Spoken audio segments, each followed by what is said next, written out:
Maqaa Abbaa, kan Ilmaa, kan Hafuura Qulqulluu, Waaqa tokkotti namannaa. Amiin. Jaallatamoota maatii Waaqayyoo, hundumti keessan bakkee adda addaa dhaabbattanii sagaleen Waaqayyoo kun gara gurra keessanii dhufaa kan jiru. Hundumti keessan nagaan isin gaafadhaa. Nagaa Waaqayyoo akkam turtanii? Nagaa Waaqayyoo akkam yoo nageessanii? Waaqayyoo abbaan nageenyaa, Waaqayyoo abbaan fayyinaa nagaa nu laatee fayyaa nu laatee kaayyoo seexanaaf kiyyoo hafuura hamaa hundumaa kukkutee nagaadhaaf fayyaadhaan sa'aatii kanaan kan nu ga'e galanni ulfinni isaaf haa ta'u. Akka jaalala Waaqayyootti sagalee Waaqayyoo gabaabsinee waliin barannaa. Hunduma keenya Waaqayyo nu barsiisuun jaalala isaa nuuf haa ta'u. Mata dureen nuti guyyaa har'aa wajjin barannu ati garuu hundumaa irraan caaltaa. Macaafa fakkeenyaa boqonnaa 31 lakkoofsa 29. Ati garuu hundumaa irraan caaltaa. Ati garuu maaliin goota? Hundumaa irraan caaltaa. Mata duree kana ilaaluu fuula duraa, seenaa kana keessa gallee ilaaluu fuula duraa, jechi kun maaliif dubbatame? Akkamitti dubbatame? Seenaa guyyaa har'aa, seenaa waa'ee jecha filsataa jedhu yookaan filsataa sooma filsataa kana keessa kan jirru hiikoo isaatii wajjin wal bira qabnee ilaaluudhaaf akkamitti akkanni seenaan kun dubbatame gaafa laallu abbaan ogummaa yookaan ogeessichi Solomoon sagalee kana dubbachuu isaa fuula duraa waa'ee durbee Maaramiin mi'eessee dubbachaa kan ture ogummaadhaan jecha ogummaatiin barsiisaa kan ture. Macaafa fakkeenyaa boqonnaa 31 lakkoofsa 26 gubbaarratti ogummaadhaan hin dubbatti barsiifni gaariinis afaan ishee keessaan ba'aa ture jedha. Ogummaadhaanis hin dubbatti barsiifni gaariinis afaan ishee keessaan baha. Akkuma Phaawulos faan miilla ishee jala taa'anii irraa barachaa turan. Barsiisni gaariin akka afaan ishee irraa ba'u yookaan ogummaadhaan dubbachuun ishee maal akka ta'e isa gaafa yeroo sareen bishaan dheebottee rakkachaa turte durbeen Maariyaam saree sanaaf ooyitee gaafa isheen dubbatte ogummaan dubbachuun ishee yeroo armooliin laga bishaanii sana keessaati eeyyen isheen gooftaa deessu ishee kana jedhanii gaafa isaan itti qosan atuun ishee arge guyyaa tokko ishee gooftaa deessuuf miilla ishee dhiqe jettee kan isheen dubbachaa turte jecha ogummaa ishee kana qulqullichi Solomoon akkasittiin lafa kaa'a. Kanas macaafa fakkeenyaa boqonnaa 31 lakkoofsa 28 gubbaarratti akka jedha ijoolleen ishee lafaa ka'anii eebbifamtuu jedhanii ishee waamu. Ijoolleen ishee lafaa ka'anii maal jedhanii ishee waamu? Eebbifamtuu jedhanii ishee waamu jedha. Macaafa yookaan wangeela Luqaas boqonnaa 1 lakkoofsa 28 kaanii yeroo ergamaan Waaqayyoo qulqulluu Gabri'eeliin sagalee misraachoo dhaqee isheetti dubbate kaasni gaafa laallu Luqaas boqonnaa 1 lakkoofsa 48 gubbaarratti har'aa jalqabee dhaloonni hundumtuu ayyaana qabeetti naan jedhu na galateeffatu. Har'aa jalqabe yoomi jalqabe har'aa jalqabe dhaloonni akkamii ortodoksii qofaan jette dhaloonni hundumtuu na galateeffatu. Ati eebbifamtuudha jettin. Elsaabeet gaafa ulfi garaa keessaa burraaqee mucaan daa'imni garaa keessaa burraaqee ishee simate ati eebbifamtuudha. Akkamitti haati gooftaa kooti gara koo dhufuun naaf ta'a. Ati dubartoota hundumaa keessaa eebbifamtuudha jettu. Ijoolleen ishee hundumtuu lafaa ka'anii eebbifamtuutti hin jedhu. Hin waamu eebbifamtuutti hin jedhanii. Akkuma kana lakkoofsa 29 gubbaarratti dubartoota baay'ee jira gaarii kan godhan. Dubartoota baay'ee jira kan waan namatti tolu hojjetaa turan. Isaan keessaa garuu ati hundumaarra hin caaltaa. Ati hundumaarra maaliin goota? Hin caaltaa. Maaliin caalti? Akkamitti caalti? Kana keessatti ilaalla. Durbee Maariyaam abbootiin gaafa dubbatan waa'ee ishee akkas jedhu. Uumamaan ol kan taate uumaa gadi kan taate uumamaan ol hundumaan ol jechaadha uumama keessaa. Uumamaadhaa ammoo gadi uumaadhaa gadi akka isheen taate seenaa kana keessatti argina. Haa ta'u malee amma soomni nuti keessa jirru soomni filsataa. Jechi filsataa jedhu kun jecha Giriikiiti. Afaan Giriikiitti jechi filsataa jedhu akkas jechuudha. Hiikni isaa iddoo dhokate kan mul'ate yookaan iddoo awwaalame kan argame jechuudha. Filsataa jechuun iddoo dhokate kan bahe iddoo awwaalame immoo kan bahee jechuudha. Sooma filsataa kana keessatti laguun filsataa maaliif soomama? Laguun filsataa akkamittiin jalqabame kan jedhu ilaaluu fuula dura laguun maalidha? Laguun meeshaa ittiin Waaqayyo wajjin haasa'anidha. Yookaan soomni meeshaa ittiin Waaqayyo wajjin wal arganidha. Bilbila ittiin Waaqayyotti haasa'anidha. Meeshaa ittiin diina mo'anidha. Meeshaa ittiin dhukkubarraa fayyanidha. Maaloon laguun laguun meeshaa ittiin araarri Waaqayyo biraa ittiin argamudha. Sabni naannawee gaafa rakkate raajii Yoonaas boqonnaa 3:1 kaanee gaafa laallu sabni naannawee cubbuu hojjechuu isaan Waaqayyoon gaafa gaddisiisu Waaqayyo gaafa isaanitti haaru Yoonaasin gaafa ergu guyyaa 3 halkan 3 guutuu gaafa sooman ijoolleen haadharraa beeloftee soomarraa kan ka'e gaafa boossu. Indaan qoonqooxii irraa kan buune gaafa dhorkamtu saani dallaa keessaa akka hin hiikamne gaafa dhorkamtu araarri Waaqayyoo biyya sana irratti roobe. Laalame sareetu soome biyya naannawee keessatti saawwatu soome yookaan horiitu soome. Har'a garuu namatu soomuu dadhabee soomiin maaliif barbaachisaa jedha. Ofii koon dadhabe jechuurraa soomiin maaliif barbaachisaatu baay'ata. Soomiin meeshaa ittiin Waaqayyo wajjin haasa'an meeshaa ittiin Waaqayyo biraa araara argatanidha. Soomin meeshaa ittiin seexana mo'anidha kan jennu lafaaf hunee osoo hin taane wangeela Maatiyoos boqonnaa 19:21 gubbaarratti inni akkasii soomaaf kadhata malee ba'uu hin danda'udha. Inni akkamii gaafa mucaan isaa lafatti kuffisee seexanni hoomacha fakkeessee afaan keessaa baasaa ture namtichi sun gara Yesuus Kiristoosiin naqee mucaa koo lafatti kuffisa mucaa koo akkasiin na jalaa dhukkuba barattoota keetti finnaan dadhabani naa fayyisi jedhee gaafa inni taasa'u barattoonni qofaatti yaa barsiisa maaliif hafuuramaa kana baasuu dadhabneedhaan isa taasaan inni akkasii kun soomaaf kadhata malee ba'uu hin danda'u. Maal malee soomaaf kadhata malee. Soomiin meeshaa ittiin diina mo'anidha. Meeshaa ittiin mo'icha argatanidha. Meeshaa ittiin Waaqayyotti dhiyaatanidha. Soomiin meeshaa ittiin abaarsa biyyarraa fageessanidha. Meeshaa ittiin sabni ofii akka hin banne ittiin oolchanidha. Macaafa Asteer boqonnaa 4:1 kaanee gaafa laallu Asteer waa'ee saba isheef sooma gaafa labsitu xalahaan du'aa biyya seerraa ka'e xalayaan jireenya haaraan isaaniif barreeffame. Waaqayyo xalayaa du'aa hunduma keenya sooma nuti soomnu hundumaa fudhatee sooma raajotaa sooma barattootatti dabalee qormaata biyya keenya irraa fageessuun jaalala isaa nuuf haa ta'u. Kanaaf egaa harmeen gooftaa durbeen Maariyaam maaliif soomtee maaliifitu waa'ee sooma ishee kana dubbanna yoo jenne umurii ishee waggaa 64 irratti jechuun dhaloota Kiristoos booda bara 49 irratti dubaroon Maariyaam gaafa boqottu barattoonni gooftaa Yesuus Kiristoos awwaaluudhaaf adeemu turanidha. Gaafa isaan awwaaluudhaaf adeeman garuu barattoonni akka isaan hin awwaalleef reeffa ishee eeganii karaa irratti hirka fuudhanii gubuudhaaf isaan eeggatu turan. Warri Ayuudota Yesuus Kiristoos gaafa awwaalame du'a akka inni du'aan kaaneef gardota yookaan warra hirree qaban bitanii eegaa kan turan ammas durbeen Maariyaam yoo awwaalamte du'aa kaateetti nuun jedhu waan ta'eef jedhanii reeffa ishee gubuuf ka'an. Ayuudota keessaa namni maqaan isaa Taawufaaniyaa jedhamu tokko reeffa durbee Maariyaamii kana dursee harkaan qabee gubuudhaaf gaafa ka'u ergamaan Waaqayyoo qulqulluu Gabreeliin samiirraa barreessaa dhufe harka isaa irratti mure. Harki namticha kana reeffa Maariyaamiitti rarra'ee hafe. Gaafa kana sagaleen durbee Maariyaamii qilleensa keessaa dhaga'ame. Sagalee gaafa dhaga'an akkas jedha Phexrosiin. Phexros kadhannaa godhiif harki isaa fayyu kan jedhu. Maaliif Phexrositti qulfiin mootummaa Waaqayyoo kennamteetti hangoonni dhuufii kuurka jirti. Kanaaf Phexrosis ka'ee kadhatee fi harki namicha sanaas hin fayyeefi. Yeroo kana isaan lola gaafa jalqaban waa'ee reeffa Maariyaamii sana hin yaadanne durbeen Maariyaam waa'ee reeffa ishee sana osoo hin yaadin Ayuudota wajjin wal loluu jalqaban. Yeroo kana ergamoonni Waaqayyo ergamoota isaa ergee reeffa ishee kana fuudhanii samii keessa gara samiitti ol fuudhanii muka jireenya jala kaa'aniidha ergamoonni Waaqayyo. Kun kan isheen boqotte amajji gaafa 21dha. Ji'a amajjii keessa kan isheen boqotte reeffa ishee gaafa lola raawwatani reeffa ishee dhaban.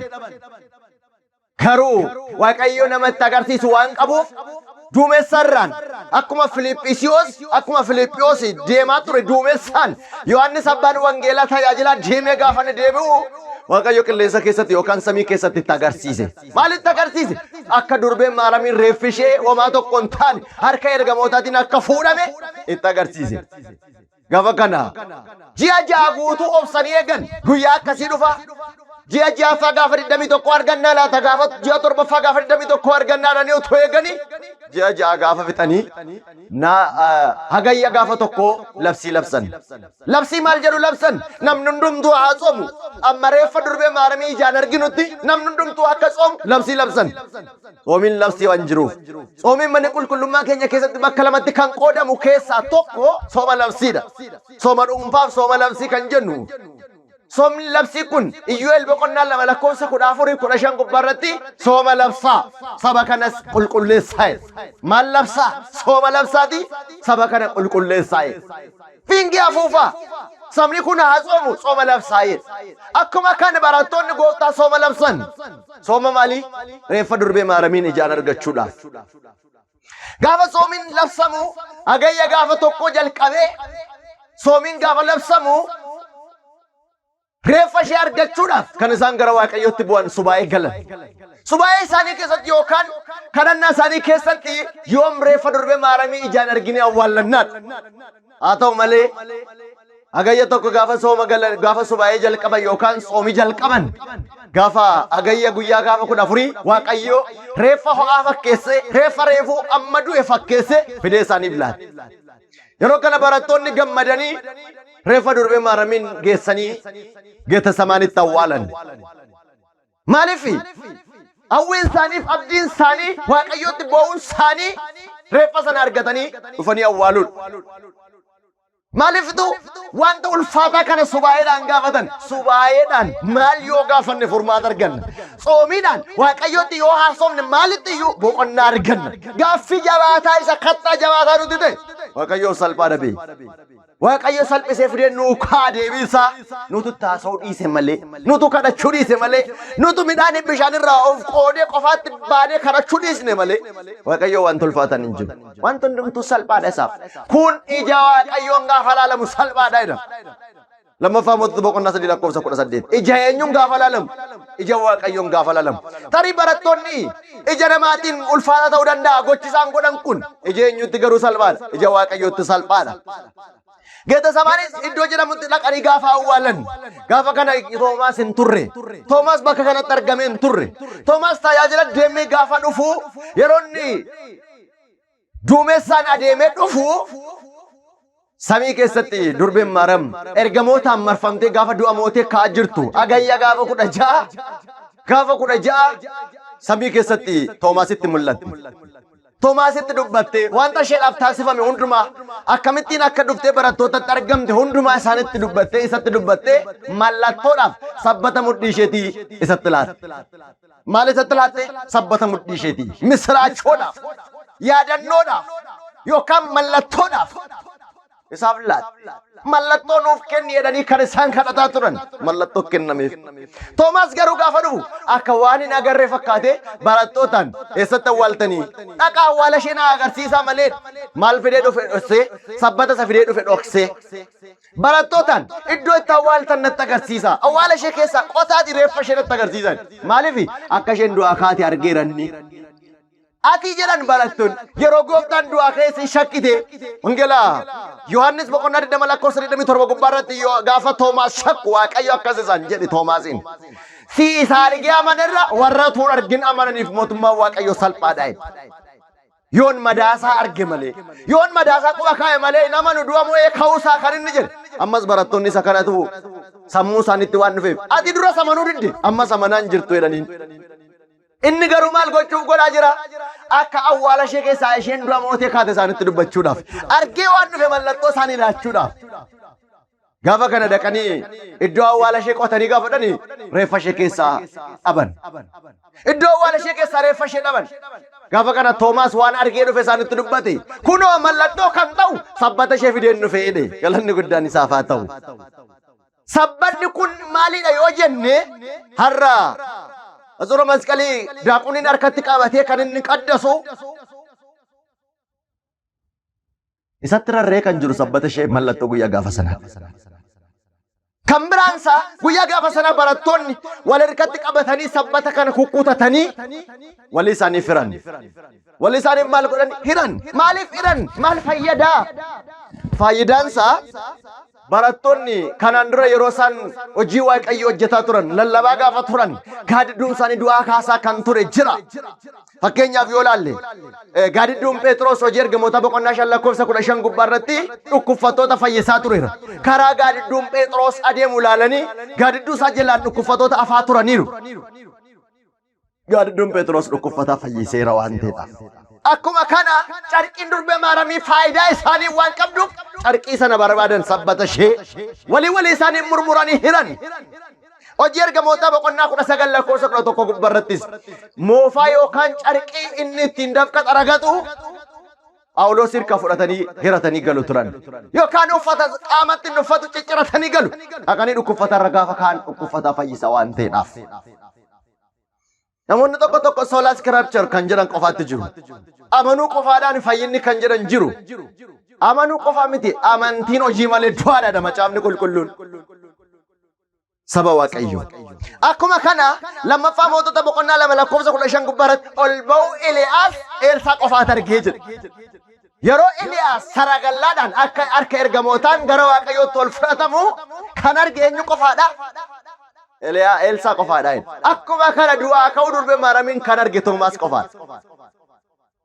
Du'aan kaane isheen akkamitti du'aa kaateetti kan jedhan namoonni baay'een jiraachuu danda'u. Akkas jedha Faarsaa 44 yookaan 45 lakkoofsa 14 gubbaarra. Warri si jaallatan si faana mana mootichaatti ol seenuudha. Warri si jaallatan si faana gara eessaatti ol seenu? Karaa mana mootichaatti ol seenuudha. Haati ishee akkamiin jibbitiree? Haati mucaa ishee garaatti baatte akkamiin jibbitiree? Warri si jaallatan si wajjin iddichatti ol seenu. Faarsaa 131 yookaan 132 lakkoofsa 7-8 yaa Waaqayyo humna kee kan taate bultoo kee wajjin gara iddoo boqonnaa keetti gali. Bultoo kee wajjin gara maalitti gali? Gara iddoo boqonnaa keetti gali. Bultoo isaa kan taate immoo durbee maaramiidha. Taabonni dhugaan iddoon Waaqayyo bulee bulmaatni Waaqayyo gadameessa durbee maaramiidha. Gadameessa durbee maaramiin kana keessa kan bule kan jaallateeti. Eeyyen eebbisee qulqulleesseeti kan inni keessa bule. Isaa wajjin gara iddoo bulmaata keetti gara iddoo toosoo boqonnaa keetti ol gali. Jedha Daawiti mul'ataan yookaan gaafa fuulduratti raajii dubbatu. Faarsaa 44 yookaan 45 lakkoofsa 9 gubbaarratti akka jedhu mootittiin uffata warqee uffattee mirgalma ishee dhaabbatti. Mirgalma ishee maal hin gooti? Hin dhaabbatti. Maal jechuudha? Uffata warqee uffatteetu mirgalma ishee dhaabbatti. Mirgalma ishee dhaabbatti monteessee. Hin dhaabbatti. Maal jechuudha? Maaliif dhaabbatti? Dhaabbachuu kana tarii kutaa biraa keessatti wajjin barachuu dandeenya. Hin dhaabbatti kan jedhu hin araarsiti warra araarsitu araarsaa jirti jechuudha. Araarsummaa ishee kanaan dura argineerra mana Dookimaas keessatti. Mul'ata Yohaannis boqonnaa 14 lakkoofsa 13 gubbaarratti qulqulloonni yeroo boqotan hojiin isaanii isaan duukaa deemaa'edha.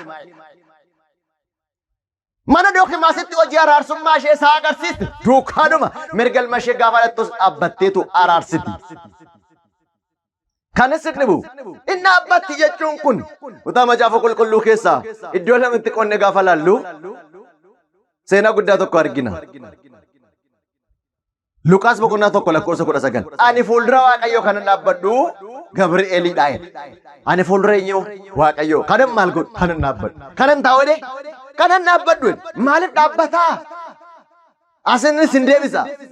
Akkuma kana Daani'el boqonnaa 12 lakkoofsa 1 akkas jedha. Bara dhumaatti ijoollee Waaqayyoo kan dhaabbatu qulqulluu Mikaa'eliin hin ka'a. Kan maal ta'u kan dhaabbatu. Maaliif dhaabbataa? Sakarattinis hin deebisa. Iyyasuus Kiristoos du'a moo'ee ka'ee mirga baasaa taa'ee jedha kutaan macaafa qulqulluu.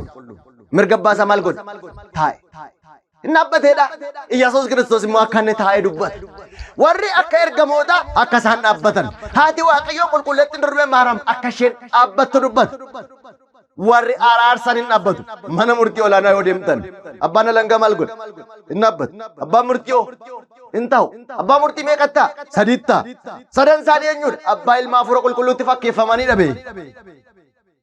Warri murteessan hin ta'u. Warri araarsan hin dhaabbatu. Warri namaaf dubbatan hin dhaabbatu. Warri isa kasasameef dubbatanis warri isa kasasuuf dubbatanis hin dhaabbatu. Garuu abbaan murtii hin ta'a. kana keessatti akkamittiin du'a mootee kaatee akkamittiin mirgal mashii akka isheen dhaabbattu argina. haa ta'u akkuma kana nun barattoonni gooftaa ergaa Toomaas du'aa ka'uu ishee arge nuun akkamitti du'aa ka'uu ishee hin arginamna nuun akkamitti isheedhaa du'aa ka'e hin arginamna jedhanii ammas labsii lammaffaa waggaa isaatti jalqaban hagayya guyyaa gaafa tokkoo ka'anii soomi jalqaban sooma gaafa jalqaban suwaa'ee gaafa jalqaban waggaadhuma isaa gaafa 16tti waaqayyo isaanitti mul'ate isaaniin suwaa'ee isaanii wajjin gara samiitti ol fudhatee qiddaasee qaddasee daaqunii tokkoffaatti Istifaanoshiin gashee luba tokkoffaa ta'e ofiisaa qaddase durbee maaramiin taabota dhugaa godhee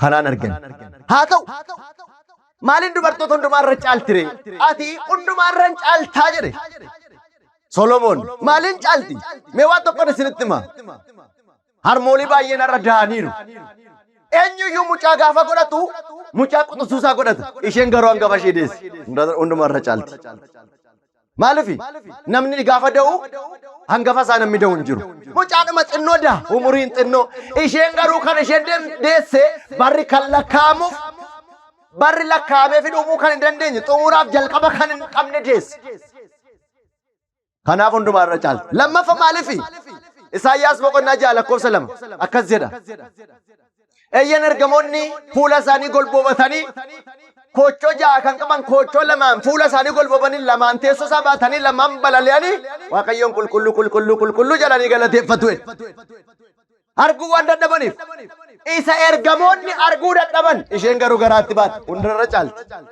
Uddaasee maaramii gaafa roobirra maal jedha ati hundumaarra hin caaltaa'e ergamoota samiirra hin caaltaa'e akkamiin ergamoota irra caalte isheen ergamoota irra hin caalte jechuun ergamoonni kan isaan sodaatanii kochoo fuuldura qaban isheen garaatti baate abbaan Hiriyaaqoos kanaaf jedhan abiddichi akkamitti garaa keessa hin gubne garaatti akkamitti baate harma kee yoo hoosistu akkamitti hin gubne kan isaan jedhan kanaafidha hangafa deesse akkuma kana abidda deesse hundumaarra kan isheen ittiin caaltu mucaa ishee isa du'a mo'ee du'a nama moosisutu garaatti baatte waan ta'eedhaaf hundarra caalti akkuma kana kasoominis guddaadhaan hundarra caalti ati hundumaarra caalta jedhee seenaa iccitiisaa kan nu barsiise waaqayyoof galannaa ta'u kanaaf hundumti keenya sooma kana soomnee eebba akka ittiin argannu waaqayyo hunda keenya nu haa gargaaru waaqa nu barsiise waaqa nu gorse galanni isaaf haa ta'u har'as yeroon du'a bara baraan amiin.